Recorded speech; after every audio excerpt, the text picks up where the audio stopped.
తెలంగాణలో కోవిడ్ కాలం తర్వాత మళ్ళీ ఇప్పుడు రెండోసారి ఆదాయ వృద్ధికి బ్రేకులు పడ్డాయి.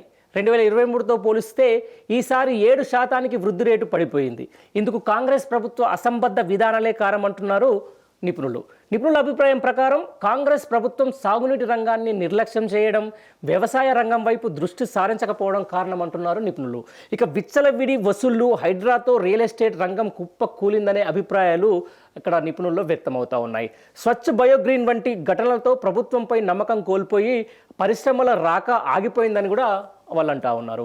కంపెనీలు వెనక్కి వెళ్ళిపోతున్న పరిస్థితి ఉన్నదని చెప్తున్నారు. దీంతో రాష్ట్ర ఆదాయం గణనీయంగా పడిపోయిందని కూడా నిపుణులు భావిస్తున్నారు.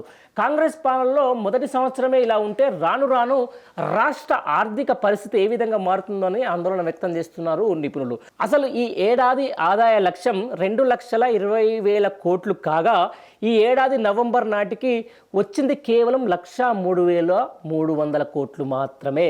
ఏడాది కాలంలో ఈ కాంగ్రెస్ ప్రభుత్వం సాధించిన ఆర్థిక ప్రగతి కేవలం 46.69% మాత్రమే.